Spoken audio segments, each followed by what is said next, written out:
무엇을 할 때 내가 왜 여기에 있는지를 분명히 알면 상당히 기분 좋습니다. 근데 제가 여기에 왜 있는지 저는 아직 잘 모르겠어요.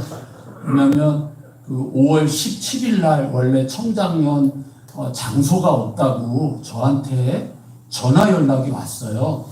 이제 그 본부 그 평신도 사무에 있는 그 사무 보시는 분이 전화를 했는데 그분이 제 누나예요. 이제 서은미 전도사라고 전화를 해서 어떻게 좀 빌려줄 수 있냐 그래서 뭐 그런 거는 언제든지 오라고 그랬는데 생각해 보니까 동대문 지방 웨슬리 성회가 그때 월화 수가 있어가지고 그날은 빠지고 나머지 일은 다 되겠다. 그러고는 얘기가 다 끝났거든요. 그럼 그냥 끝나면 되는 건데 그런데 오늘 여기로 오라는 거예요. 그래서 내가 여기로 왜 가느냐고 그랬더니 그냥 가서 말씀 전하라고 그래서 이게 무슨 일인가 지금 저는 아직도 끝나고 나서야 알 것 같아서 그래서 그랬어요. 근데 오늘이 5월 24일이잖아요. 1738년 5월 24일 우리 이제 메소디스트 웨슬리안들이 시작된 날이기는 한데 이날 웨슬리가 올더스케이 거기를 갈 때 그냥 간 게 아니고요. 가고 싶지 않았거든요. 가고 싶지 않았는데 어쩔 수 없이 그냥 지금 뭔가 그냥 아니면 안 될 것 같아서 그냥 간 거예요. 근데 이 웨슬리가 성격이 그런가 봐요. 원래 그 동생 찰스 웨슬리가 홀리클럽을 신성클럽 만들어서 그것을 하고 있을 때 나보다는 형이 이거를 좀 더 했으면 좋겠다고 이야기를 해가지고 그것도 마지 못해서 어쩔 수 없이 하게 된 것이 그 이제 메소디스트의 시작이고요. 그 다음에 1739년 4월 2일에 그 역사적인 사건인데요. 그게 뭐냐면 영국 성공회라고 우리는 말하는 거고 거기서는 영국 국교회, 앵글리칸 처치라고 말하는데 거기서는 신부들이 목사들이 밖에 나가서 설교를 하면 그게 불법이에요. 그래서 그 영국 인구의 15%에서 20%밖에 안 되는 왕족, 귀족 그 사람들만 예배당에 와서 예배를 드릴 수 있었고 가난하거나 농민이거나 아니면 이제 광부들 굉장히 가난했던 80%는 교회를 나가지 못하고 있었는데 그때 조지 휘필드라고 하는 사람이 어떻게 뭔가를 짜가지고 어쩔 수 없이 웨슬리를 야외 설교로 나가게 하게 되는 일이 벌어졌는데 그게 18세기에 영국에서 이루어진 부흥운동이거든요. 그러니까 이 중요한 사건이 세 개인데 신성클럽, 그 다음에 회심 사건, 그 다음에 야외 설교인데 이 세 가지가 다 웨슬리가 막 하고 싶어서 한 게 아니라 어쩔 수 없이 한 거예요. 오늘 특송하신 분들처럼 누구라고 뭐 이렇게 말할 수가 없죠. 어쩔 수 없이 한 거, 그 다음에 저도 어쩔 수 없이 한 거, 뭔지 모르게 이 자리에 회장님 안 있어야 되는데 어쩔 수 없이 우리는 모두가 다 어쩔 수 없이 이 자리에 있는데 그 어쩔 수 없이를 사용하시는 뜻밖의 하나님의 역사가 오늘 여러분과 저 위에 임하게 될 줄로 믿습니다. 그리고 그 기회가 우리 웨슬리안들을 새롭게 하는 기회가 됐으면 좋겠어요. 97년도에 제가 지금은 이제 하늘이음교회인가 뭐 성북지방에 옛날에 삼선교회라고 거기에 부목으로 갔었을 때 그때 이제 여기 산기도를 올라갔었어요. 그때는 진짜 산기도를 올라갔는데 그때 한 5년 동안 올라갈 때 올라갔던 장로님 그때 권사님들이에요. 그 권사님들이 지금 다 이제 장로님들이 되셨는데 여러분들 절대로 그분들처럼 되시면 안 돼요. 왜냐하면 그렇게 기도를 했는데 다 정치하시더라고요. 그게 어떤 걸까 고민을 하는 건데 우리가 웨슬리안들로 모였을 때 오늘 저는 베드로 후서 이 말씀 가지고 특별히 여기 있는 우리 청장년들 분들한테 간절히 부탁드릴게요. 어떻게 청장년들이 모이는 이게 지금 기적이지 않아요? 그러니까 옆에 있는 분을 보면서 나는 너를 보면 기적을 봐. 이렇게 얘기해요. 왜냐하면 교회에 청장년이 없어졌어요. 이게 청장년이 아니라 청년도 없고요. 학생도 없어져 버렸고 다 없어졌어요. 뭐 인구, 감소구, 뭐고 이런 얘기가 있는데 저는 그 부분을 좀 다른 시각에서 생각을 해요. 왜냐하면 97년부터 5년 동안 기도를 하고 있다가 하나님이 응답 주셔서 저희 아버지가 이제 삼선교회 담임을 하시고 계실 때 부목으로 있다가 하나님이 음성 들려주셔서 뉴질랜드를 갔어요. 그냥 너 여기 있지 말고 떠나라 그래서 그냥 짐 싸들고 떠나서 연수는 한 8년 정도 뉴질랜드 가 있다가 돌아왔는데 그 사이에 여기에 있는 분들은 못 보는 거예요. 근데 저는 이제 밖에 나갔다가 오니까 여기가 보이는 거죠. 이거 이러면 안 되겠다 그랬는데 그게 벌써 시작된 거예요. 그래서 이제 뭐 여러 가지 우여곡절 끝에 개척하고 그랬다가 이제 제가 지금 있게 된 교회에 목사님이 저를 불러가지고 못 간다고 개척한 지 2년밖에 안 됐는데 좀 교회 조금 교회 크다고 거기로 갈 수 없지 않냐 그랬더니 교인들 데리고 들어오라고 그래가지고 이제 통합한 교회예요. 그래서 저는 목회를 중소 도시에 있는 조그만 교회에서 목회했고 저희 아버님이 목회하는 전통교회에서 목회했고 그리고 이민교회 가서 목회하고 그리고 한국에 들어와서 한 1년 이상 저희 장모님이 은사운동을 하셨거든요. 그래서 은사운동하는 교회에서 목회하고 그리고 개척교회하고 통합교회하고 이런 목사가 없어요. 감리교회에. 그러니까 오늘 특별한 목사를 만났으니까 오늘 여러분들 말씀을 잘 들으시고 우리가 가져야 될 소망을 좀 확실히 가졌으면 좋겠고요. 돌아가실 때 제가 여러분 책을 한 권 썼습니다. 저 뒤에 30권 놔뒀는데 5, 6, 7, 8, 9, 11, 12, 13, 23분 되니까 남은 건 제가 가져가야 돼. 이 책 비싼 책이거든요. 책이 다른 데서 나온 게 아니고 두란노에서 나왔어요. 굉장히 이 감리교 목사로서는 굉장히 어려운 일을 했는데 이 책에 제가 오늘 설교할 내용들이 이제 더 자세하게 돼 있으니까 꼭 읽어보시고 그냥 사람이 날로 먹으면 안 되니까 읽으신 다음에 좋으면 좀 선전 좀 해주셔가지고 여기 우리 두란노 이 팀장이 부장하고 저를 만났는데 요즘 두란노도 책이 안 팔려가지고 일판 찍고 안 찍는 책이 되게 많대요. 근데 제 책이 지금 6세를 찍었어요. 베스트셀러까지는 안 됐는데 한 4주 정도 베스트셀러 20위 안에 계속 들었었거든요. 그러니까 여러분들이 읽고 소개해 주시면 조금 또 올라가지 않을까. 그래서 저하고 그쪽에서 약속을 했어요. 요거 다음 편 책을 쓰기도 했어요. 그래서 저는 계속해서 좀 책을 써서 영성에 대한 부분을 얘기하려고 하니까 오늘 가실 때 한 권씩 꼭 가져가시고 꼭 읽어보시고 여러분들에게 도움이 됐으면 좋겠습니다. 이제 잡소리 안 하고 베드로전서 후서 얘기만 할게요. 베드로전서 베드로후서는 베드로가 쓴 건데 요때가 AD 65년에서 70년 사이로 하는데 베드로전서는 언제냐면 네로가 박해할 때 있잖아요. 그래서 막 죽음이 가까이 오고 있을 때 이 죽음을 맞이해야 되는 사람들에게 종말을 맞이하는 이때에 어떻게 살을까를 이야기했던 게 베드로전서예요. 근데 베드로후서는 그 종말을 맞이해야 되는 그때인데 종말이 안 오니까 그때 종말이 안 오면 꼭 끼어드는 게 뭐죠? 이단이에요. 이단은요 여러분 되게 무서운 게 한자로는 달을 이자에다가 끝단자예요. 그러니까 이단은 언제 하느냐면 마지막에 이게 이단이네 그럼 이미 거기에 흡수되어 있는 거죠. 그래서 이단이 되게 무서워서 베드로후서에서는 이단의 공격이 되게 많아요. 그래서 종말의 때와 이단의 공격이 있고 있는 곳에서 베드로가 자기가 이제 죽어야 될 날이 얼마 안 남았다는 걸 알고 이 같이 함께 했던 식구들한테 이 마지막 때를 어떻게 살아갈 거냐 그 이야기를 아주 재밌게 풀어주었던 게 베드로후서라고 생각을 하시고 오늘 저하고 베드로후서를 잠깐 같이 펼치셔가지고 말씀 보도록 하겠습니다.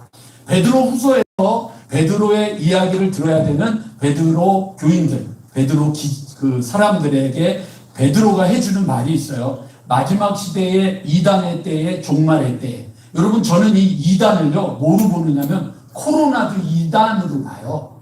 왜냐하면 한번 여기 좀 머리가 잘 돌아가고 계산기 잘 두드리는 분은 한번 계산해 보세요.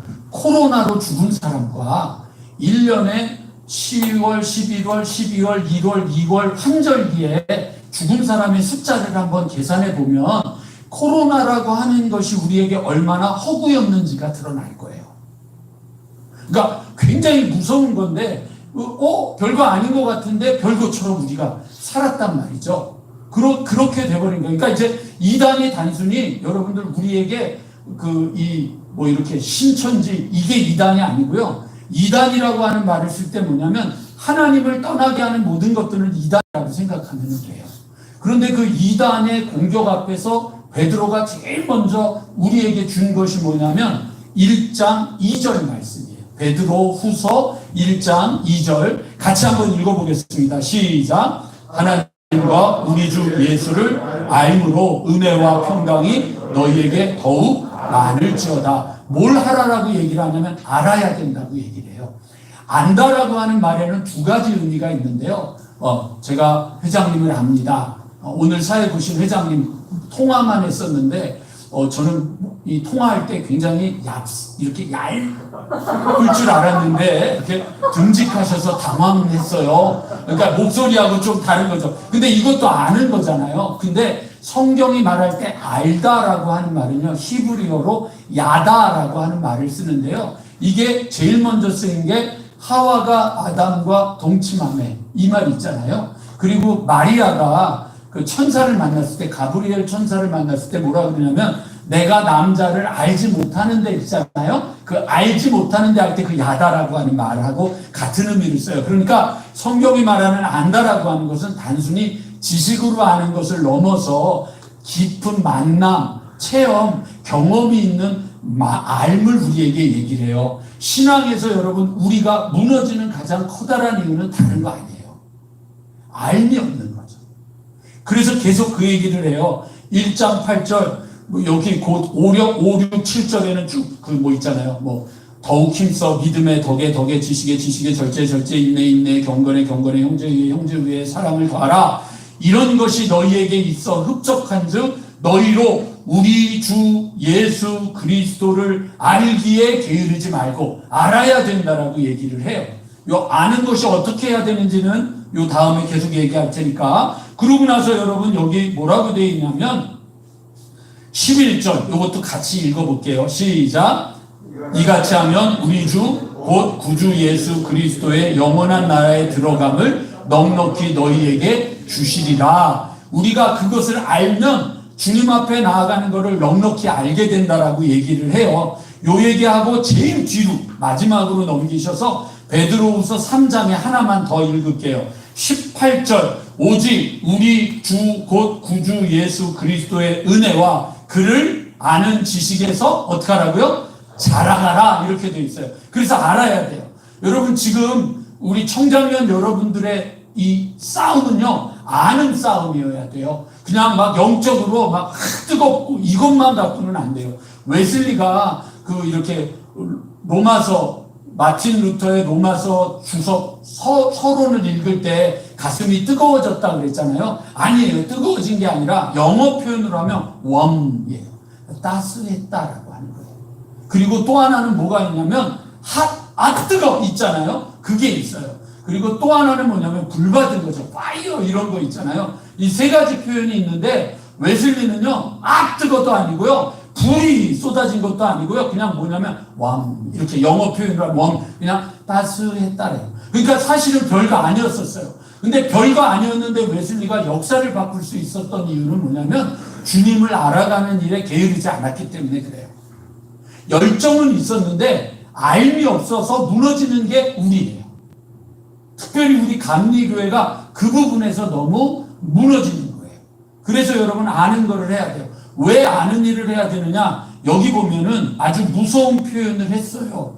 여기 20절에 뒤로 2장 20절 만일 그들이 우리 주 대신 구주 예수 그리스도를 알므로 세상의 더러움을 피한 후에 다시 그 중에 얽매이고 지면 그 나중 형편이 처음보다 더 심하니라. 이게 뭐냐면요 우리가 구원을 받았잖아요. 구원을 받았는데 구원을 받았다고 하는 것은 시작이지 끝은 아니거든요. 구원 받았다, 주님을 만났다, 주님을 체험했다, 이건 시작인데 많은 사람들이 구원 받았기 때문에 된 거예요. 그러니까 알므로 자라나는 일을 안 하는 거다 보니까 구원은 받았는데 구원 받았으니까 그 다음에 여기에 있는 것처럼 그냥 나를 내버려 둔 거예요. 요즘 청장년들, 아버지 어머니들 중에 그 아이들이 여름 성경학교나 학생 수련회를 갔다 오고는 은혜 받았다고 좋아하면 엄마 아빠들이 둘이서 뭐 하는 줄 아세요? 내기를 해요. 엄마 아빠들이 내기를 해요. 무슨 내기요? 얼마나 갈까? 얘가 은혜 받은 게 얼마나 갈까? 이게 뭐냐면 알미라고 하는 시작은 했는데 그 다음으로 나아가는 암, 그거는 뭐냐면 더 깊이 있게, 더 넓기 있게 그 나아가는 것을 하지 못하는 거죠. 오늘도 우리 교회 이제 권사님인데 신방을 갔어요. 남편 장로님이 돌아가셨고 작년에 돌아가셔서 제가 장례식을 했어요. 그래, 요즘 남편 보고 싶지 않으세요? 장로님 보고 싶지 않으세요? 그랬더니 보고 싶대요. 보고 싶다고 그러는데 근데 꿈에 왔어. 그래요? 그래서 그랬더니 글쎄 꿈에 와가지고 나한테 천국 없어, 지옥도 없어. 근데 제가 그 얘기를 딱 듣는 순간에 그 권사님의 마음이야. 그 장로님은 그런 분이 아니라는 걸 제가 확실히 알아요. 그분이 어땠는지, 제가 돌아가시기 전에 어떻게 신앙 고백을 했는지 제가 했었기 때문에 문제가 있는 게 아니라 그분 마음이 그래요. 근데 제가 그분을 만나고 났는데 무슨 생각이 드냐면 그게 우리 모습인 거예요. 교회는 다녔는데 주님을 아는 일에 너무 게을러요. 그래서 데살로니가전서 5장 16, 17, 18절은 바꿔야 돼요. 항상 게을러라, 쉬지 말고 게을러라, 범사에 게을러라. 이것은 사단이 우리를 향한 뜻이니라. 이렇게 바꿔야 돼요. 우리는요 너무 게을러요. 하나님을 알아가고 하나님을 닮아가고 하나님을 배우려는 일에 너무 게으른 거예요. 그래가지고 가끔 가다가 신방을 가가지고 우리 교인들한테 오늘 말씀은 히브리서, 오늘 권사님께 오늘 드린 말씀은 히브리서입니다. 히브리서는 구약에 있습니다. 그럼 구약 찾아요. 이 얘기가 지금 뭔지도 모르는 게 지금 우리 현실이잖아요. 여러분, 이게 지금 우리 시각하고요. 그래서 여기 요 다음에 의의 도를 안 후에 거룩한 명령을 저버리는 것보다 알지 못하는 것이 도리어 그들에게 나으니라. 그러니까 구원을 알았으면 구원을 주신 분의 계획과 목적과 뜻이 무엇인지를 알고 그분에게로 나아가야 되는데 우리 구원 받았어. 거기에 안주해버리는 거예요. 그러니까 여러분 기도도 도약이 없어요. 여러분 하나님이 늙으셨나요? 하나님이 능력이 없으신가요? 하나님이 뭔가 딴 생각을 갖고 계신가요? 왜 옛날에는 기도하면 됐는데 왜 지금은 기도가 안 될까요? 아니에요. 기도를 하는데도 변하지 않거나 기도가 하는데도 달라지지 않는 건 뭐냐면 우리가 가지고 있는 그릇이 요거밖에 안 되는 거예요. 그러니까 그거밖에 안 돼. 그릇이 넓어져야 더 채워지는 역사가 있는 겁니다. 참된 속담에 이르기를 개가 그 토하였던 것에 돌아가고 돼지가 씻었다가 그 더러운 구덩이에 도로 누웠다 하는 말이 그들에게 응하였도다. 그러니까 우리가 은혜는 받았는데 시간이 지나면 똑같아지고 은혜는 받았는데 우리가 시간이 지나면 똑같아져 있는 것들을 느끼는 거예요. 그러다 보니까 절망을 하는 거죠. 안타까운 거예요. 오늘도 이게 바로 여러분 지금 우리가 이런 괴리감을 느끼는 거예요. 내가 왜 기쁘게, 이거는 예배 때 불러야 돼. 근데 그 찬양을 할 때는 그런 노래는 안 부른단 말이에요. 청장년들이 그런 예배 안 드리려고 그래요. 우리 지방에 이제 그 큰 교회, 용두동 교회가 있는데 무슨 일이 벌어졌냐면 청년들이 결혼해서 청장년이 되면은 올라오라고 이제 남성교회 쪽에서 부르잖아요. 그럼 청장년들이 뭐라 그러면 우리 안 간대. 안 간대. 그리고 어디 가냐? 우리 청년부에 남아있겠대. 이게 지금 심각한 거거든요. 근데 청장년에 남아있겠다 그러는데 어른들이 그걸 내버려둬요? 어른 목사님 올라오라고. 그러니까 이 친구들이 이거는 확인된 건 아니고 소문에 의한 거예요. 그 옆에 뭐가 있느냐면 대광고등학교가 있어요. 대광고등학교에 요즘은 이제 교회를 다 나누는데 나들목 교회라고 있었거든요. 거기에 청장년들이 그렇게 많이 모여요. 제가 전에 한번 안식년 얻었을 때 그 교회를 갔거든요. 가서 예배를 드리러 갔다가 민망해서 못 있겠는 거예요. 제가 나이가 제일 많아요. 청장년들이 가득 찬 거예요. 그러니까 벌써 이게 괴리감을 느끼기 시작하는 거예요. 근데 사실은 찬양에서 느끼는 괴리감이 문제가 아니라 하나님을 알아가는 깊이에서 느껴지는 우리가 그것이 없기 때문에 그것을 수용할 수가 없는 거예요. 왜냐하면 나는 내가 가지고 있는 것에서 너를 보고 너는 너가 보고 있는 것에서 나를 보고, 그러니까 서로가 받쳐지지 않는 거예요. 근데 깊어지거나 넓어지면 그건 얼마든지 충분히 수용하고 받아들일 수 있는 거거든요. 근데 그게 안 되는 거예요. 자, 그러면 이제 구체적으로 베드로는 그러면 알을 가져야 된다. 알을 더 깊이 있게 나가지 않으면 우리는 다시 나락으로 떨어진다. 여러분, 바울이 썼던 바울서신 로마서부터 빌레몬서까지 13권은요 핵심이 구원이에요. 그러나 이 빌레몬서 다음에 히브리서, 야고보서, 베드로 전후서, 요한 1, 2, 3서, 유다서, 이걸 우리가 일반적으로 그냥 일반 서신이라고 하거든요. 이 일반 서신의 핵심은요 구원이 아니에요. 구원의 삶이에요. 그래서 구원받고 나서 구원받은 사람들이 주님을 위해서 따라가는 삶을 살지 않으면 그럼 큰일 난다. 이 얘기를 해요. 근데 우리는 그냥 예수 믿으면 구원받는다만 확실하게 자꾸만 이야기를 하는데, 구원받았는데도 늘 고민하는 이유가 뭐냐면 더 알아가지 않기 때문에 그래요. 그래서 이제 바울이 그러면 우리가 예수님을 알아가는 방법이 뭐냐? 그 얘기가 1장 16절부터 자기 이야기를 해요. 바울이 어디 얘기를 하냐면 변화산상에서 있었던 얘기를 해요. 읽을게요. 우리 주 예수 그리스도의 능력과 강림하심을 너희에게 알게 한 것이 교묘히 만든 이야기를 따른 것이 아니요 우리는 그의 크신 위엄을 친히 어떻게 했다고요? 보았다. 그리고 나서 지극히 큰 영광 중에서 이러한 소리가 나에게 나기를 내 사랑하는 아들이요 내 기뻐하는 자라 하실 때 그가 하나님 아버지께 존귀와 영광을 받으셨느니라. 이 소리는 우리가 그와 함께 거룩한 산에 있을 때에 하늘로부터 난 것을 들은 것이다. 알면요 우리가 알아야 되는, 주님을 알아야 되는 가장 커다란 우리의 방법은 주님의 음성을 듣는 거예요. 주의 음성을 들어야 돼요. 그럼 여러분들 더 짜증이 나는 거죠. 음성을 들어본 적이 없으니까. 그러니까 베드로는 음성을 들어야 된다는 얘기를 하는 거예요. 주님의 음성을 들어야 된다. 그런데 베드로가 이 얘기를 한 거는 내가 하늘의 음성을 들었다 이 얘기를 하려고 한 게 아니에요. 그게 아니고 19절이 우리에게 중요한 거예요. 19절. 이거는 읽어야 돼요. 19절. 시작. 어두운 데서 비추는 등불과 같은 날이 새어 새벽빛 너희 마음에 떠오르기까지 너희가 이것을 주의하는 것이 옳으니라. 우리에게는 더 확실한 예언이 있다는 얘기예요. 하늘의 음성을 듣는 것보다 더 확실한 예언. 이거를 하려는 거예요.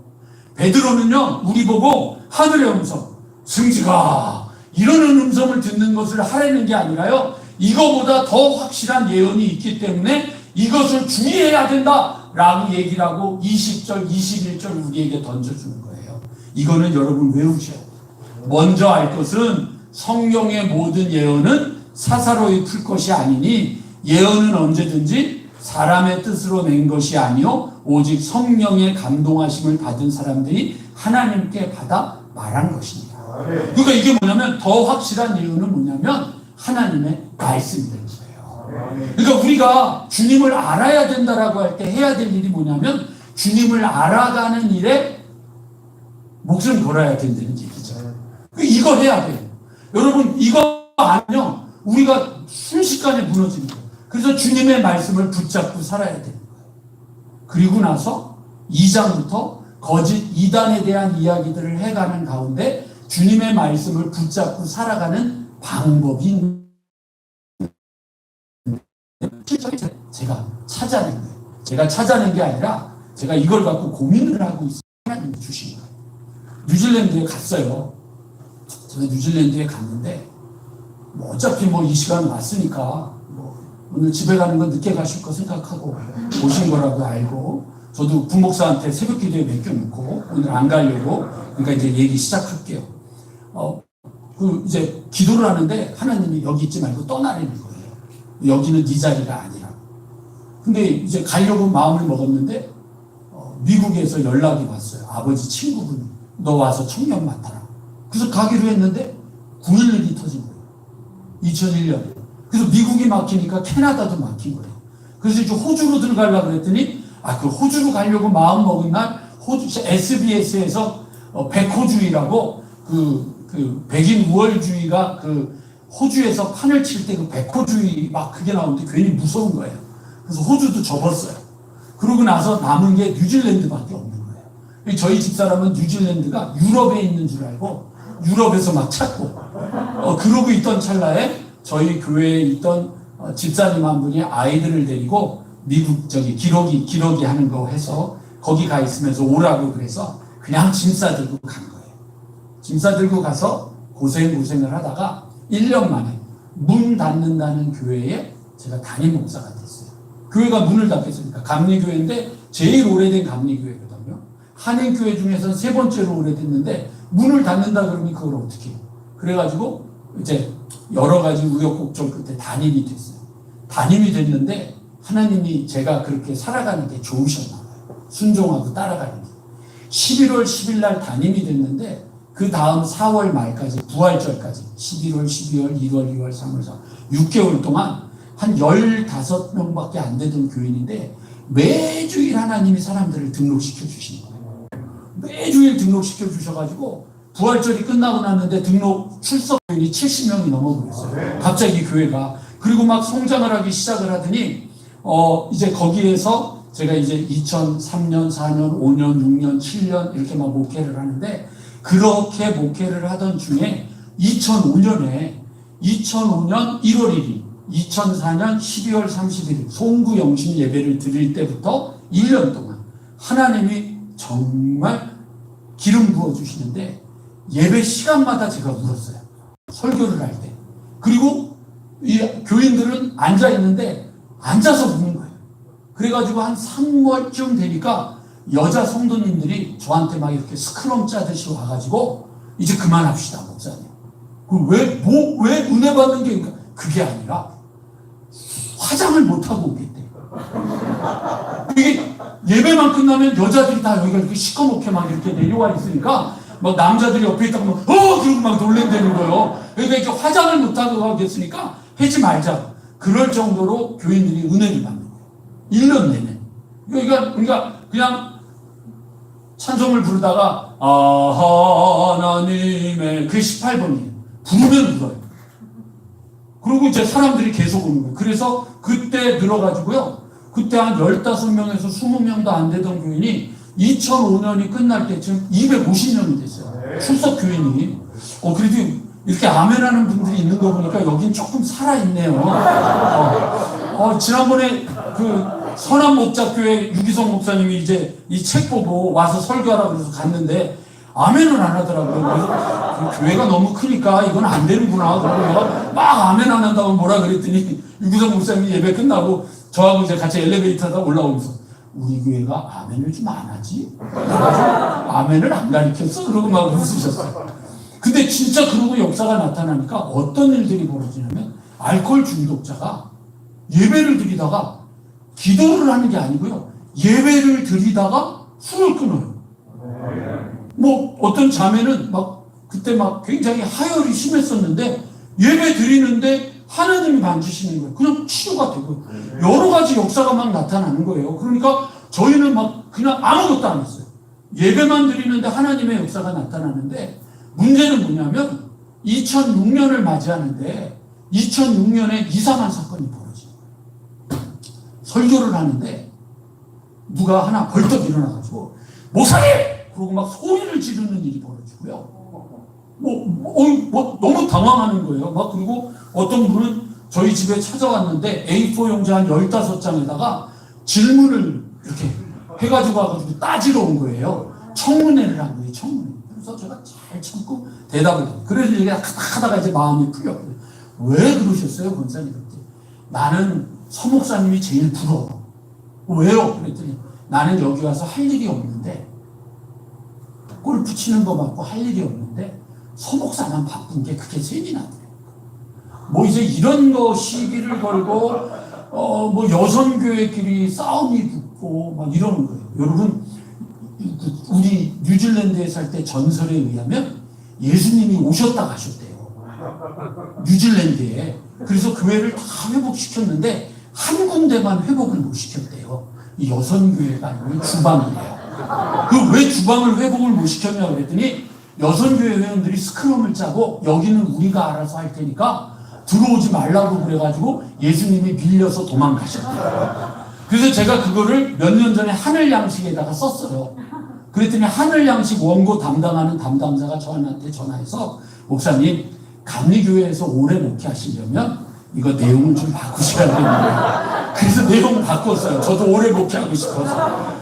여선교회는 건드리면 안 돼요. 절대로 건드리면 안 돼요. 그런데 그 여선교회가 분열되고 막 싸움이 나는 일, 교회가 막 2005년에 그렇게 놀라운 은혜가 있었나를 느낄 만큼 2006년에는 막 교회가 막 전쟁이 나는 거예요. 그래서 저는 이해가 안 가요. 왜 이렇게 은혜를 많이 받았는데, 은혜를 이렇게 받았는데 왜 이런 일이 벌어질까라고 하는 사이에 저하고 저희 아내가 너무 지친 거예요. 그래서 저희 아내하고 저희가 이제 지쳐가지고 몇 가지 사건이 벌어지면서 저희 아내가 예배 끝나고 이렇게 교인들 끝나고 인사하잖아요. 인사하다가 이러고 그냥 이러고 넘어진 거예요. 몇 번을. 그래도 바닥이 이런 바닥이 아니라 이렇게 카페트잖아요. 뉴질랜드가 이제 그쪽이니까 이제 괜찮았던 거예요. 그래서 안 되겠어서 사표를 냈더니 교회에서 사표하지 말고 안식년을 하라고 그래가지고 제가 이제 3월, 4월, 5월, 6월 이렇게 한국에 들어와 있고 이 4개월 동안 저희 아버님이 이제 은퇴하셨으니까 한 달 동안 목회를 하셨어요. 설교를 하셨는데 저희 아버님이 무슨 얘기 하셨냐면 일제시대 얘기, 6.25 때 얘기, 4.19 때 얘기, 그러니까 이제 전설을 얘기를 하니까 교인들이 그 얘기 들으면서 너무 재밌어 한 거예요. 그래서 교인들이 제가 없는데 은혜를 받기 시작했어요. 그러더니 그 두 번째 달에는 저희 이제 장모님이 오셨는데 저희 장모님이 은사운동을 하셨거든요. 그러니까 그 영적인 세계에 대한 얘기를 하니까 교인들이 또 너무 좋아하는 거예요. 이 교인들이 늘어나기 시작했어요. 담임 목사가 없는데. 그래서 세 번째 달에는 그 지금 성북 지방에 있는 꿈이 있는 교회 하정환 목사. 그게 저희 매형이거든요. 저희 큰 누나하고 같이 사는. 근데 하정환 목사가 한 달 동안 와가지고 영화 설교를 했어요. 그러니까 이거 안 접하던 사람들이 영화 설교를 들으니까 너무 재밌잖아요. 헌금이 들기 시작했어요. 그러고 나서 네 번째 달에는 그 안식년으로 그 해외에 있다가 쉼을 가지려고 뉴질랜드에 왔던 선교사들을 불러가지고 했는데 4달 동안 제가 없는데 교인이 늘고 헌금이 늘고 은혜가 충만하고 진짜로요. 그러니까 이거는 하나님이 하시는구나 라고 하는 또 다른 느낌을 가졌지만 저는 계속 질문이 되는 거죠. 왜 하나님 은혜를 받았는데 은혜를 받은 교인들이 왜 이런 일들이 벌어질 수밖에 없을까요? 이게 질문을 가지고 있었는데 하나님이 저에게 주셨던 답 중에 하나가 뭐였냐면 홍해하고 요단강이었어요. 홍해를 건널 때 이스라엘 백성들이 뭐 했는 줄 아세요? 아무것도 안 했어요. 아무것도 안 했어요. 홍해를 건널 때는 그냥 모세가 오른쪽 손으로 홍해를 갈랐대요? 왼쪽 손으로 홍해를 갈랐대요? 머리 굴리지 마세요. 그냥 지팡이에요. 그거 너무 어렵게 생각하시면 그냥 지팡이로 그랬어요. 그런데요, 요단강을 건널 때에는요, 제사장들이 법궤를 들고 그 요단강 안으로 들어가니까 물이 갈라졌단 말이에요. 그러니까 질이 다른 거예요. 더 재밌는 거는요, 광야에서는요, 40년 동안 매일 만나를 먹이셨고, 반석에서 물이 나와서 먹이셨고, 또 필요할 때 메추라기도 주셨고, 구름기둥, 불기둥으로 이끄셨고요. 신명기 8장에 가면 너의 발이 부르텄나 봐라. 너의 옷이 헤어졌나 봐라. 이렇게 되어 있어요. 그런데 이스라엘 백성들이 가나안 땅에 들어가서요. 그 가나안 땅에 있는 열매를 딱 따먹는 그 순간부터 만나가 없어졌어요. 그러니까 여러분, 우리의 신앙이 은혜를 받을 때와 은혜를 받고 살아갈 때가 달라야 되는 거예요. 그런데 저는 뭘 했냐면 은혜 받을 때 은혜 받는다고 좋아만 했지 은혜를 받은 사람이 어떻게 살아가야 되는지에 대한 준비를 우리 교인들하고 못한 거예요. 그것을 고민을 하다가 그럼 하나님 준비해야 될 게 뭘까요? 우리가 신앙생활을 하면서 살아가야 될 때 어떻게 해야 될까요? 라고 계속 기도 제목을 갖고 기도를 하는 중에 하나님이 저에게 주신 답이 오늘 읽은 본문 베드로후서 2장 7절 8절이에요. 이제 끝이 됐으니까 설명 잘 보시면 됩니다. 무법한 자들의 음란한 행실로 말미암아. 이 무법한 자라는 게 법 없이 사는 거잖아요. 그러니까 지멋대로 사는 거죠. 지멋대로. 이거를 사사기 21장 25절에서 그때 이스라엘에 왕이 없으므로 사람들이 각각 자기의 소견에 오른 대로 행하여 자기가 하고 싶은 대로 사는 거예요. 그런데 이 7절에 여러분 주의해야 되는 게 뭐냐면 롯을 누구로 표현하느냐는 거죠. 의롭다라고 표현해요. 의롭다라고 하는 표현을 할 때는 여러 가지를 쓸 수 있는데 신학적으로 의롭다를 표현할 때 한자를 쓰면 아주 간단해요. 한자를 쓰면요, 여러분, 양 있죠, 양. 의자를 한자를 쓰면 양이 있어요. 양 아래 나자를 쓰는 거죠. 그러니까 의로운 것은 예수 그리스도의 보혈로 나를 덮어버리면 의로워지는 거예요. 그게 의로운 거예요. 성경이 말하는 의로운 거는요, 의롭게 사는 게 아니고요, 하나님과 나와의 관계가 형성되어 있는 걸 의롭다라고 하는 게 첫 번째예요. 두 번째는 의로운 삶이겠지만, 근데 여기 보면 롯은 하나님과 어쨌든 관계가 있는 자예요. 의롭다라고 표현을 썼거든요. 근데 이 의로운 롯이 여러분 이걸 잘 읽어보시면 고통을 당했어요. 왜 고통을 당했느냐? 롯이 무슨 죄를 지었느냐?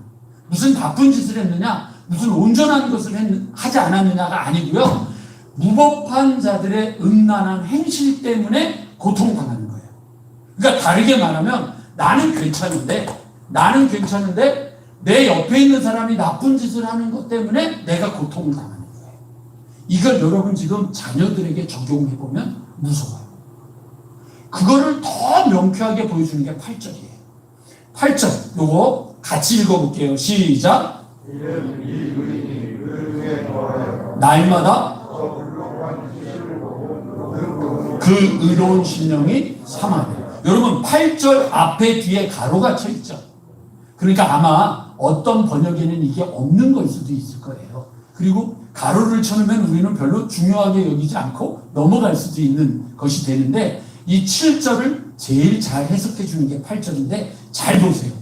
이 롯이 의인인데 소돔과 고모라 땅의 무법한 행실, 그리고 여기는 8절에는 불법한 행실을 어떻게 했어요?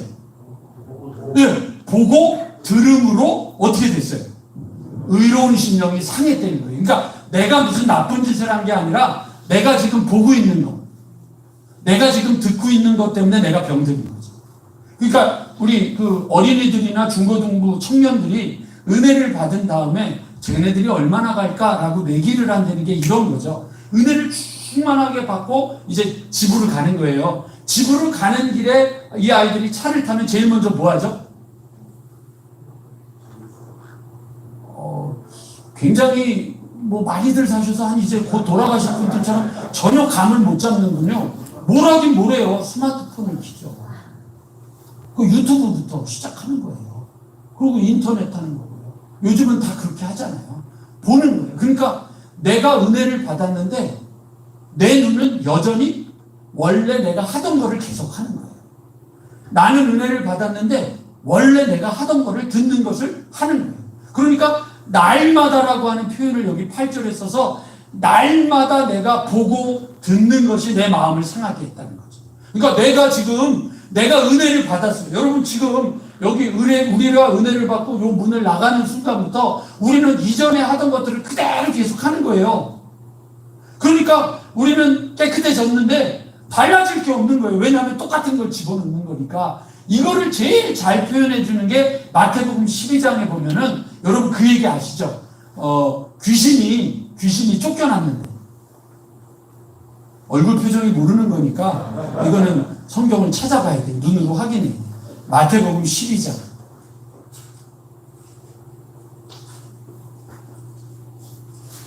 43절. 오늘 오신 분들은 수지를 맞으신 겁니다. 요 시간에 이 책을 정리를 해서 요약해주는 거니까. 근데 이거를 읽으시면 확실히 정리가 잘 되실 거예요. 여기 뭐라고 되어 있냐면 43절에 더러운 귀신이 사람에게서 나갔다 그랬죠. 귀신이 나갔는데 28절에 보면 그러나 내가 하나님의 성령을 힘입어 귀신을 쫓아내는 것이면 하나님의 나라가 이미 너희에게 임하였느니라 라고 돼 있어요. 그러니까 귀신이 쫓겨난 이유는 뭐예요? 성령님이 역사하셨기 때문이에요. 근데 성령님이 역사하셨는데 이 귀신이 나갔을 때 어디를 찾아다니냐면 물 없는 곳으로 다니며 쉬기를 구하되 쉴 곳을 얻지 못했다. 물 없는 곳이죠. 물은요, 여러분, 우리 몸도 물이 없으면 죽잖아요. 물이 없으면 죽거든요. 여러분, 변비에 걸리는 방법은 물 안 먹으면 돼요. 진짜로요. 여러분, 물을 많이 드셔야 돼요. 몸에서 물이 없어지면 죽는 거예요. 몸의 70%가 물이라고 그랬잖아요. 근데 여러분, 물이 없는 곳은 생명이 없는 곳인데 예수님 당신을 가리켜서 뭐라고 했어요? 내가 곧 길이요, 진리요, 생명이라고 그랬다고요. 그러니까 사실은 이 귀신이 물 없는 곳을 다닌다고 하는 건 생명이 없는 거, 예수가 없는 곳을 찾아다닌 거죠. 예수가 없는 곳을 찾아다녔는데 쉴 곳을 얻지 못하였다가 그 다음에 여러분 44절 이에 이르되 내가 나온 내 집으로 돌아가리라. 이게 여러분 이해가 안 가는 거예요. 지금 이 귀신이 왜 쫓겨났죠? 성령님이 역사하셨잖아요. 그러면 내 안에 누가 계셔야 돼요? 근데 어떻게 들어갈 생각을 하는 거예요? 그러니까 여러분 이거예요. 우리가 만약에 바울 서신만 본다면 구원 한 번 받으면 영원히 구원자로 사는 거예요. 그러나 일반 서신으로 가면 구원을 받았지만 그 구원자로 살아가는 것을 내가 끊임없이 하지 않으면 그 구원으로 있었던 것들이 내 안에 계속 남아있는 게 아닌 거예요. 그래서 여러분 고린도전서 15장 31절에 이렇게 표현하잖아요. 고린도전서 15장이 부활장이잖아요. 부활을 얘기를 하는데 그런데 거기에서 유독 한 구절 이상한 게 15장 31절이거든요. 근데 뭐라고 얘기해요? 내가 단언하는데 나는 날마다 죽노라라고 얘기하잖아요. 내가 죽어야 부활의 예수님이 여기 있는 거거든요. 내가 날마다 자기 십자가를 져야 되는 거거든요. 고린도전서 9장 27절 내가 나를 쳐 복종케 함은 이라고 이야기하는 이유는 뭐냐면요. 내가 구원을 받았으면 한 번 구원으로 끝나는 게 아니고요. 아침마다 눈을 뜰 때마다 내 육신도 살아나는 거예요. 그러니까 내 아침마다 일어날 때마다 나를 쳐야 되는 거죠. 그러니까 귀신이 오는 거예요. 귀신이 와서 봤더니 이 집이 세 가지 표현이 돼요. 여기 보세요. 44절. 비고, 그 다음에 뭐라고 돼 있어요? 술이 되고, 그 다음에 뭐라고 돼 있어요? 청소도 되고, 깨끗하게 됩니다. 성령님이 오셔서 역사하셔서 내가 깨끗해진 거죠. 깨끗해졌으니까 여러분 우리는 좋다라고 생각하는데 아시죠? 아무리 좋은 집이라도 빈 집은요 오래 놔두면 어떻게 돼요? 흉가가 돼요. 흉가. 그 빈 집은 뭐를 해야 돼요? 채워야 돼요. 이게 여러분 불교하고 기독교의 차이예요. 불교는 비워야 돼요. 무소유를 얘기해요. 그러나 기독교는 비우는 게 끝이 아니고요. 예수 그리스도를 채우는 거예요. 너희 안에 이 마음을 품으라. 무릇 지킬 만한 것보다 내 마음을 지키라. 생명의 이 마음을 우리가 채우는 거거든요. 근데 비고 술이 되고 청소되어 있다라고 하는 거예요. 그러니까 귀신이 오는데 그냥 오는 게 아니에요. 요번엔 더 문제가 생기는 거예요. 7 귀신을 데리고 들어오는 거예요. 그러니까 여러분들한테 이제 설교 마무리하면서 질문 던질게요. 한 귀신하고 살래요? 7 귀신하고 살래요? 그랬더니 많은 분들이 고개를 끄덕이며 한 귀신하고 타협을 하더라고요. 내 어이가 없어서 귀신이 못 들어오게 해야지 한 귀신하고 사는 게 낫겠다 이거예요. 그래서 여러분 한 귀신이 나가고 7 귀신이 들어왔잖아요. 그래서 제가 안수기도를 해서 7 귀신이 나갔어요. 그럼 몇 귀신이 들어와요? 77이 49, 49 귀신이 들어오죠. 49 귀신 내보냈더니 그 다음 또 계산이 되죠. 그게 여러분 마가복음 9장에 보면 거라사인의 광인에게 예수님이 야 너 이름이 뭐냐 그랬더니 뭐라 그래요? 군대니이다 이러고 얘기를 하잖아요. 그 군대라고 하는 말 앞에 성경에 보면 아라비아 숫자 1이나 2가 있어요. 꼭 확인하세요. 마가복음 5장. 그리고 그걸 맨 아래 가면 거기 1하고 헬 이렇게 돼 있어요. 그게 헬라어로 레기온이라고 하는 말인데 로마 한 군단에 포함되는 말이다. 한 군단은 6,000명이다. 그러니까 귀신이 몇 번이나 왔다 갔다 하다가 6,000명이 들어간 거니 얼마나 대단했겠어요. 그런데 그 일이 뭐냐면 내가 은혜를 받고 내가 깨닫고 내가 새로워지기는 했는데 날마다 내가 보고 듣는 것을 바꾸지 않는 거예요. 우리의 삶에서 여러분 내가 말씀을 듣는데 저는 이거예요. 예배를 드린다. 그리고 여러분들 이 시간에 왔다. 이거는 여러분 채우는 게 아니에요. 제가 가지고 있는 건 뭐냐면 이거는 비우는 작업이란 말이에요.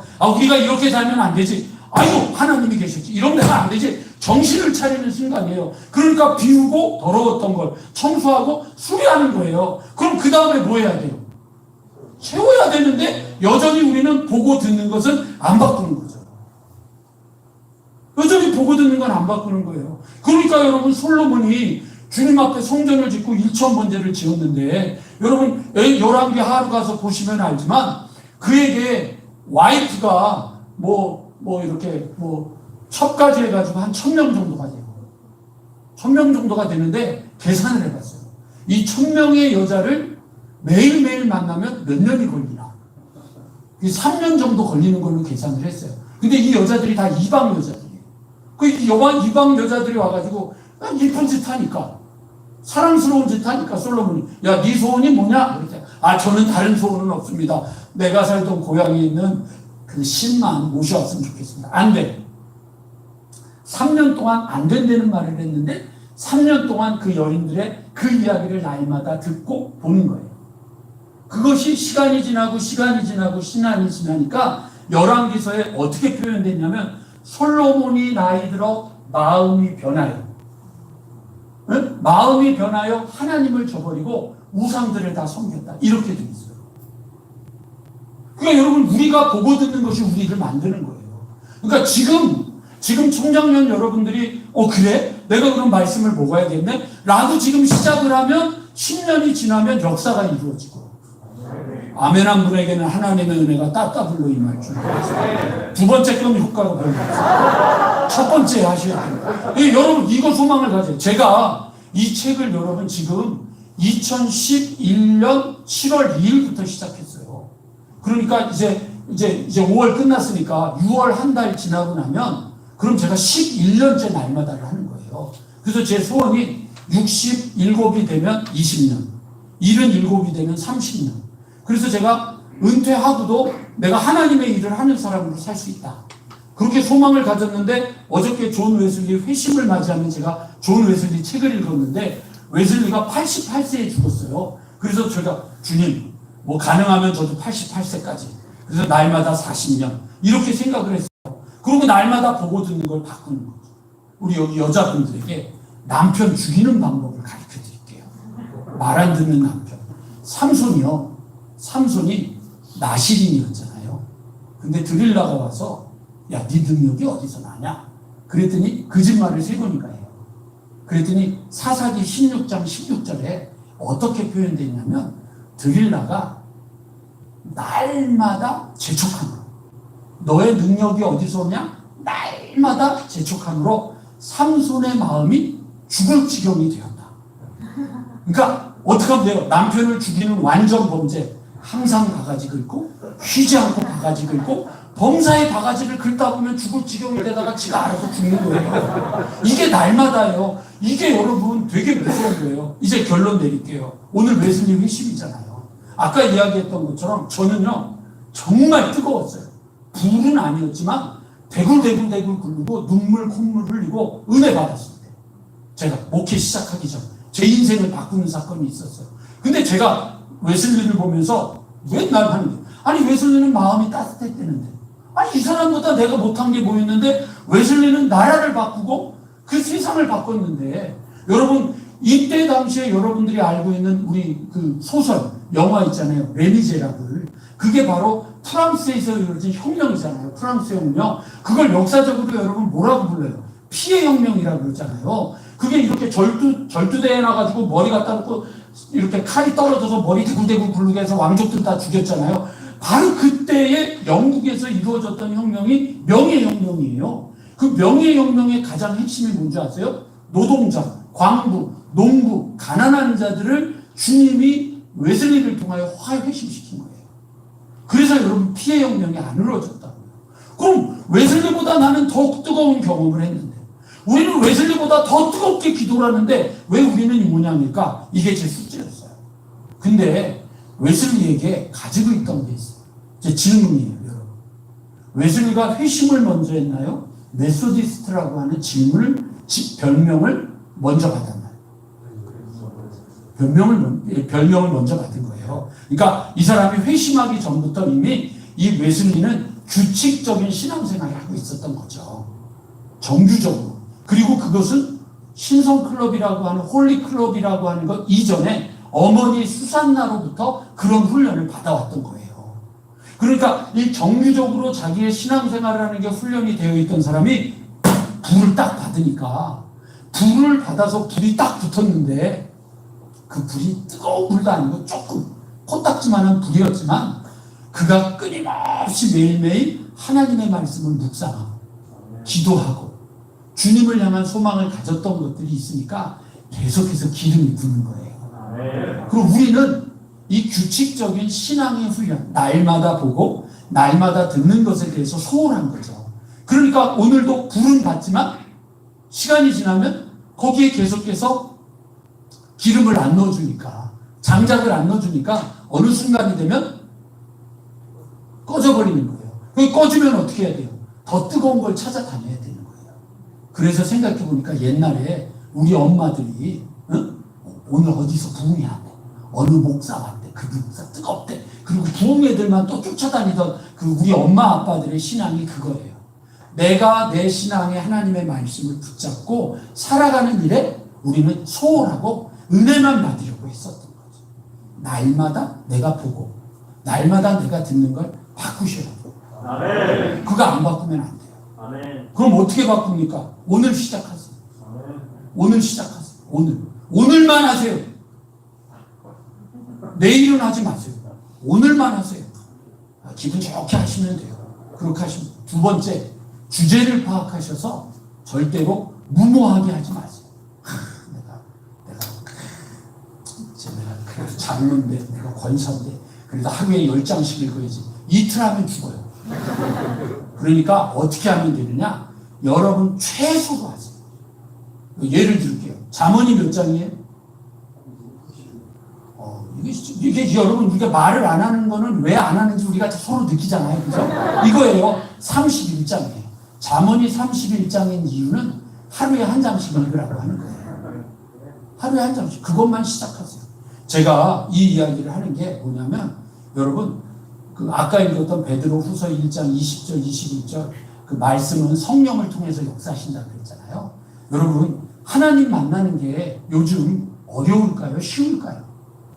이건 뭐 성경이 없으니까 답을 하셔도 되지 않겠습니까? 투표를 해볼까요?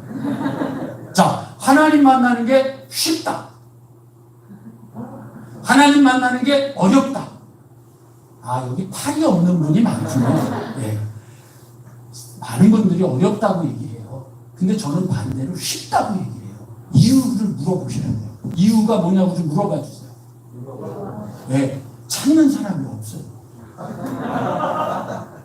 하나님을 찾는 사람이 없으니까 성령님이 요즘 굉장히 굶주려가지고 어떤 놈이 나를 찾나 이러고 살펴보고 계신 거예요. 어떤 후배 녀석이 저를 찾아와가지고 목사님 사인해달라고 그러면서 목사님이 뉴질랜드에 계셨네요. 이래가지고 저한테 책을 한 대 맞았어요. 왜냐면 뉴질랜드 얘기는 책 첫 장에 나옵니다. 그러니까 이 친구가 읽은 거예요? 안 읽은 거예요? 안 읽은 거예요. 그냥 사인만 받아가지고 우리 선배 목사 중에 이러려고 한 거예요. 그럼 기분 나빠요, 제가. 그러니까 성령님도 마찬가지죠. 왜 여러분 성령님을 못 만나요?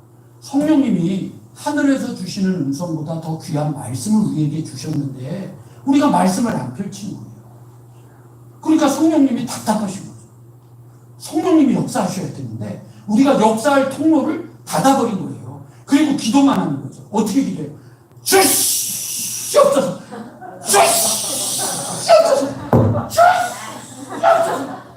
개운해. 그리고 집에 가잖아요. 우리는 그것만 하는 거지. 주님이 얘기하려고 그러면 됐어요. 그리고 가잖아요. 우리가 그것만 하는 거예요. 주님의 음성을 들을 수가 없는 거예요. 그러니까 아직도 우리는 애기들하고 똑같은 거죠. 우리 아이들이 엄마가 안 준다 그러면 어떻게 해요? 떼쓰는 거죠. 대굴대굴 굴르고 울고 불고 난리치면 어쩔 수 없이 해주는 수준 떨어지는 신앙의 모습을 우리가 갖고 있는 거거든요. 그러니까 시작하세요. 오늘만 어떻게 해요? 작은 거예요. 그러고 여러분들이 진짜로요, 날마다 꾸준히 하시면은요, 맨 처음에 성령님이요, 절대로 안 움직이셔요. 요즘은 성령님도 계산이 예민하시고. 그래서 이러고 이 자식이 진짜인가 아닌가 이러고 쳐다보다가요, 어느 순간이 되면 진짜 같잖아요. 그럼 그때부터 제가 쓰는 표현이에요. 간섭하시고요, 참견하시고요, 잔소리를 하세요. 그래서 그 다음에 저를 협박하셨어요.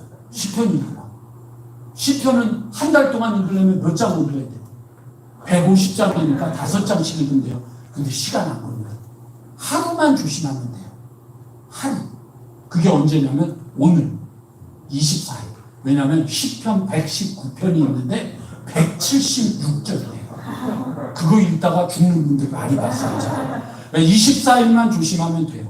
그래서 제가 이제 시편하고 잠언을 읽었거든요. 그랬더니 제가 자꾸 하니까 이 녀석 진짜네? 그러더니 그 다음에 주님이 저한테 야, 근데 나머지 욥기, 전도서, 아고서는 왜 안 읽냐? 이게 이제 제 마음에 감동. 그래서 제가 그때는 자신 있게 욥기는 42장, 전도서는 12장, 그 다음에 아가서는 8장. 아무리 계산해도 31일 동안 쪼개서 읽을 수가 없습니다. 제가 그랬더니만 합치면 62장. 그래서 하루에 2장씩 읽으니까 일도 못해요. 그래서 제가요, 한 달에 그거를 지금 해요. 한 달에 욥기, 시편, 잠언, 전도서, 아가서를 일독을 해요. 근데 그것을 계속 꾸준히 하다 보니까 어느 날부터 주님이 저에게 뭘 요구하시냐면 너 왜 신약 안 읽어? 그래서 신약이 260장이에요. 260장. 그러니까 하루에 10장씩 읽으면 그러면 여러분 한 달이면 주일 빼면은 1독이 돼요. 저 지금 6독째 하고 있어요. 여러분들이 눈빛이 저를 보면서 이렇게 얘기를 하는 거예요. 넌 목사잖아. 그렇게 얘기하는 거죠. 그래요. 저 목사를 해서 읽어요. 그러나 여러분은 하나님의 자녀잖아요. 나는 종이고 여러분은 자녀잖아요. 그럼 자녀가 더 해야죠. 목사야 돈 받고 일하는 놈이니까 이렇다고 해도 여러분은 아니잖아요. 여러분은 돈 내고 주님을 위해서 사는 사람이니까 더 멋있고 더 가치 있고 더 존귀한 사람들인데 하나님이 우리에게 주신 게 있는데 왜 기업이 안 커요? 왜 여러분들이 돈을 못 벌어요? 왜 여러분들이 능력을 안 행해요? 능력을 안 하는 게 아니에요. 이게 밤을 새기 때문에 그냥 이번에 30년이 되는데 하나님 성역 30주년이 됐거든요. 제가 하나님이 너 기도를 좀 제대로 했으면 좋겠다. 자꾸만 마음에 감동을 주셔서 예, 제가 어떻게 하면 좋을까요? 그랬더니 너 기도하는 언어처럼 너의 생활의 언어도 바뀌었으면 좋겠다. 기도할 때는 거룩한데 생활의 언어는 쌍이 많고 이게 너무 거칠지 않냐. 그래서 맞습니다. 그래서 이제 제가 주님 앞에 그걸 하나님 제 입에 시편 142편 파수꾼을 세워주시고 야고보서 2장 제가를 먹여주시고 그리고 기도를 하는데 어느 날 생각해보니까 되게 기분이 나쁜 거예요. 그래서 이제 주님 앞에 따지기 시작했어요. 아니 주님 기도의 방법을 가르쳐 주실 거면 그것도 기도를 어떻게 하려는 것도 아니고 기도하기 전에 먼저 너의 언어 생활을 바꾸라고 하는 거라고 한다면 적어도 목회 30년 하고 난 목사한테 이런 얘기를 해줄 게 아니라 목회를 시작할 때 알려주셨어야 될 거 아닙니까? 이거 너무하지 않습니까? 그리고 막 제가 기도하다가 하소연을 했더니 주님이 뭐라 그러시는 줄 아세요? 내가 30년 전부터 얘기했다 이 자식아. 근데 제가 안 듣는 거죠. 안 듣는 게 뭐예요? 안 펼치는 거죠. 여러분 한 분 한 분에게 하나님은 여러분들의 사업에, 여러분들의 일터에, 여러분들의 자녀에, 여러분들이 하나님의 백성으로 살아가는 방법에 대해서 보여주셨어요. 보여주셨어요. 그래서 제가 이 책에 하나님이 이 세상에 우리에게 주신 일반 원리, 창세기 1장부터 11장까지 4개. 그 다음에 그 이후에 있는 특별한 원리 4개. 그리고 그 일반 원리와 특별한 원리를 가지고 이 땅에서 살아가는 방법 날마다 이걸 이 책에다가 써놨어요. 그러니까 여러분들 좀 보시고 은혜 받으시고 그리고 또 좀 얘기도 하시고 근데 그거보다 우리가 회복돼야 35년 후에, 그래도 제가 다행히 은퇴하고 죽었을 때쯤 된 것 같은데, 그때쯤 되면 지금 이 추세로 가면 감리교회가 제일 먼저 없어질 거예요. 이 속도로 줄어들면. 근데 여기에 오신 분들은 그래도 왔잖아요. 얼떨결에 왔더라도 왔잖아요. 특송하러 왔더라도 왔고, 사회 보러 오더라도 왔고, 또 찬양하러도 왔고, 다음에 저희 교회로 오면 제가 확실히 대접해드립니다. 청장년, 남성교회는 뭐 오시지도 않겠지만, 청장년들 오시면 제가 확실히 서비스를 이렇게 오셔서 기도하세요. 왜? 기도해야 됩니다. 그러나 기도하는 사람들의 깊이, 기도하는 사람들의 넓이, 기도하는 사람들의 고수가 되는 방법은 뭐냐면 여러분들 날마다 여러분들이 하나님의 말씀에 여러분들의 눈과 여러분들의 귀를 열고 그 안에서 승리하는 삶이 아닐까 생각합니다. 오늘 이 시간 우리가 함께 모여서 이제 끝나면 이제 여러분들 같이 기도하겠지만 기도하시면서 다른 것보다도 하나님 내게 확신 주십시오. 그리고 하나님 내게 결단하게 해주십시오. 용기가 있어야 되지 않겠습니까? 용기, 그걸 가지고 여러분들 나아가셔야 됩니다. 이게 여러분 순종이에요. 250명을 만들고 순종을 하고 제가 주님 앞에 섰을 때 또 하나님이 오셔서 떠나려는 거예요. 그래서 떠나기 싫은 거예요. 그래서 하나님 지금 제자 훈련을 하고 있는데 떠날 수 없습니다. 그리고 뉴질랜드에서 이제 한참 있다가 안 떠나려고 그러는데 그때 부흥회를 목사님이 오셨어요. 요번에 은퇴하신 우리 그 감리교 신학대학에서 그 역사 한국 교회사 가르쳤던 이덕주 목사님이 오셨어요. 말씀을 전하는데 잘 전하다가 가끔 이상한 분이에요. 그분이 갑자기 무슨 이렇게 입신 들어간 것처럼 뭐가 씌인 것처럼 말씀을 막 전하다가 제가 요 자리에 앉아 있었거든요. 갑자기 말씀 전하다가 저를 싹 보더니 서목사 목사들이 교회를 왜 못 떠나는 줄 아나? 이러시는 거예요. 그러니까 남들은 모르는데 저하고 저희 안에는 얼마나 소름이 끼쳤겠어요. 그랬더니 심으라 그러면 심으면 되고 물 주라 그러면 물 주면 되지. 지가 거두려고 그러니까 그렇지. 그러고는 제정신도 들어와서 다시 말씀을 전해요. 이 얘기를요 목사님이 자기 자서전에도 써놨어요. 그 이야기가 있어요. 그러니까 이제 저하고 저희 집사람은 심각해진 거죠. 그래가지고 제가 하나님 앞에 떠나기 싫으니까 하나님 앞에 때를 썼어요. 그래서 그 이덕주 목사님이 개량한복 입고 다니거든요. 개량한복. 하나님 저거 나 주시고 가면 내가 떠날게요. 이 얘기는 뭐예요?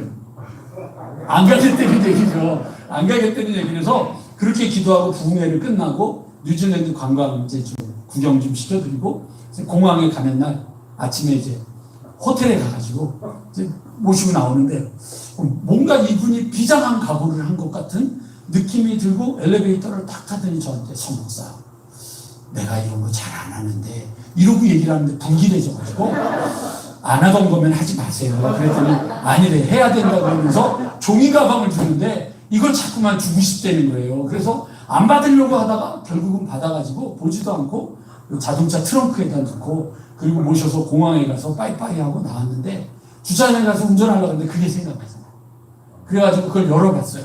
뭐가 들어있겠어요? 네, 계란만 들어있어요. 지금도 제 방에 걸려 있어요. 그래서 그거 볼 때마다 내가 이것 때문에 인생이 이렇게 됐어 이러거든요. 그리고 들어온 거예요.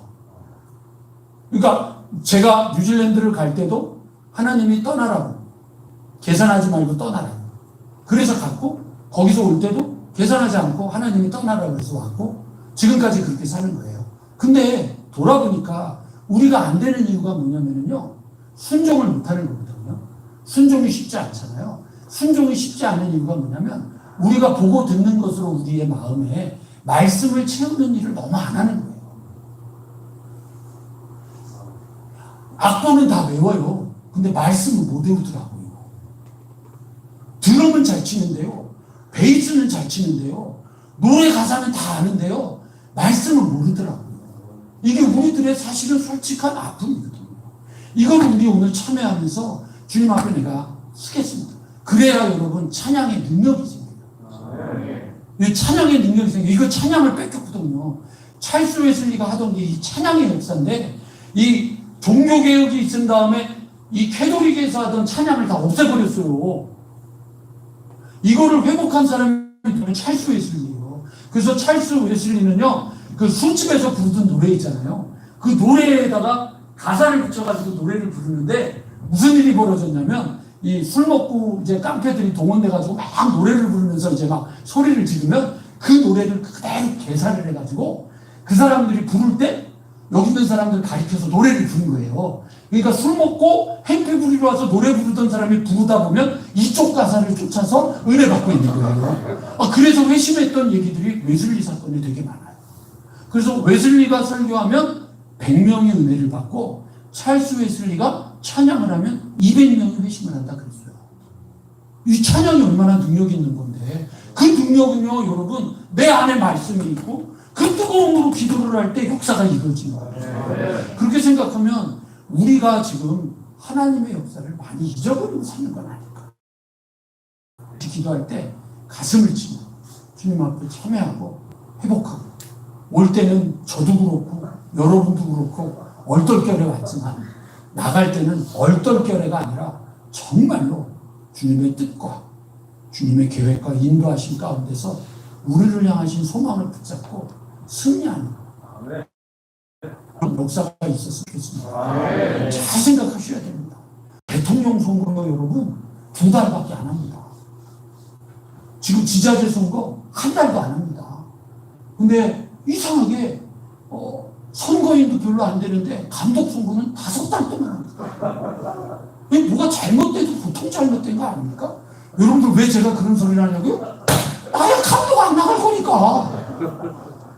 이게 여러분 지금 우리가 얼마나 병들어가고 있는지 알아야 됩니다.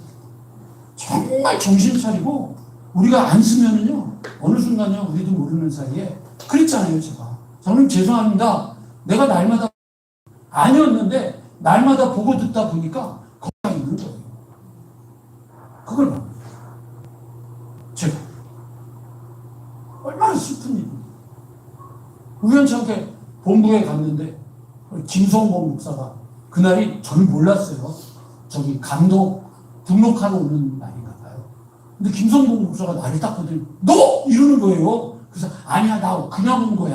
나 몰랐어. 김성범 목사 제 친구거든요. 아니야, 나 그냥 온 거야. 그랬더니 그렇지? 너 그냥 온 거지? 그래. 오늘은 내가 잘못 왔다. 그랬어요. 그리고는 엘리베이터를 타고 지하로 내려갔어요. 나 나중에 와야겠다. 그리고 지하로 딱 내려가서 엘리베이터가 딱 열리는데 표준한 목사였어요. 그게 또 1년 선배잖아요. 너! 그런 거예요. 그래서 아니라고! 그랬는데 그때를 생각하니까 이게 여러분 10월 달까지 제가 전화를 한번 해가지고 김성범 목사, 정말 힘들어 못해. 한 달만 해도 될 건데 뭐가 잘못됐다. 그거 어떻게 해결하느냐? 여러분, 총회에서 연회에서 해결되는 게 아니에요. 말씀입니다. 우리가 정말로 기도해야지. 기도하는 사람이 되어야지. 이거 여러분 우리가 놓쳐봐요. 여러분들의 교회가 기도하는 교회가 돼요. 그거 안 되면 우리는 맨날 엎드리만 하는 모임밖에 안 돼요. 정말 비참해지기 전에 청장년들 이렇게 모일 수 있는 자리를 어떻게든지 더 귀하고 값지게 만들 방법이 없을까? 많이 모이는 게 아니라 모이는 사람들끼리라도 우리가 좀 기도하고 우리가 좀 깨어있자라고 하는 소망, 주님 앞에 굳건하게 쓰게 되게 주님의 이름으로 간절히 축원합니다. 기도하겠습니다. 주님, 수많은 무리들이 줄지어 그분을 보기 위해 따랐지만, 그러나 그분을 믿고 그분을 의지하지는 않았던 것입니다. 오늘도 우리는 기적을 보고 우리는 그분을 직접 만나지만 믿고 따르려는 결단과 용기와 매일매일의 삶에서 주님을 보고 주님의 음성을 듣고 주님과 함께 하려고 하는 몸부림을 잊어버려가는 이 시대 속에서 그래도 주님, 이 삼각산으로 우리를 불러주시고 우리가 깨어있게 하시고 우리가 기도하게 하여 주시고 우리를 흔들어 주시니 감사합니다.